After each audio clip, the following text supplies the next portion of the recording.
A person who thinks all the time has nothing to think about except thoughts.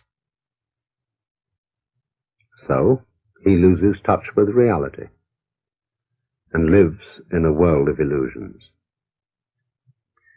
By thoughts, I mean specifically chatter in the skull, perpetual and compulsive repetition of words, of reckoning and calculating. I'm not saying that thinking is bad. Like everything else, it's useful in moderation.